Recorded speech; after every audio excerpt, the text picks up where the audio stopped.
Well, howdy there, Internet people. It's Belle again. So today, we're going to talk about Trump folding to China. In the middle of the night U.S. time, news broke that was immediately heralded as a trade breakthrough in the U.S.-Chinese talks. Let's go over that news first before we dive into the glaring issues, not only moving forward, but also the glaring issues with the past. Both U.S. and China have agreed to lower their reciprocal tariffs to 10% for the next 90 days. Just what the job market and the stock market needed. Another 3 months of uncertainty.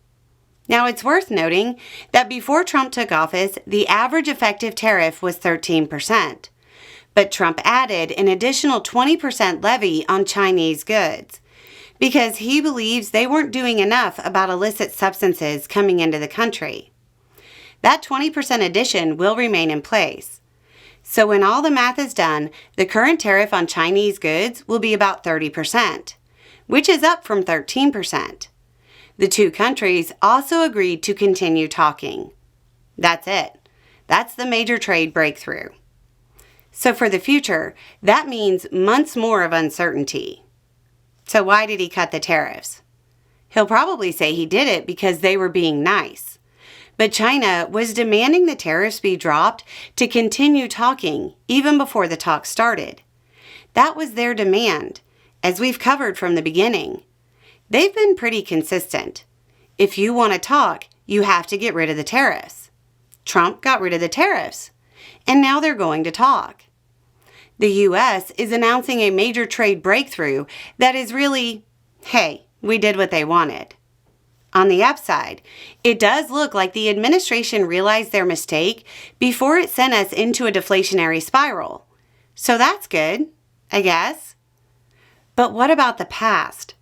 We've covered layoffs, supply disruptions, price increases, stock market corrections, and just tons of economic chaos, damaging the U.S. economy since Trump introduced his April 2nd reciprocal tariffs. What was it all for? Nothing. What, a promise to continue talking? There was no long-term gain for short-term pain. People lost their jobs. So what happened? Surprise! The economists were right. It became plainly obvious that Trump's promises weren't panning out. It wasn't bringing manufacturing back.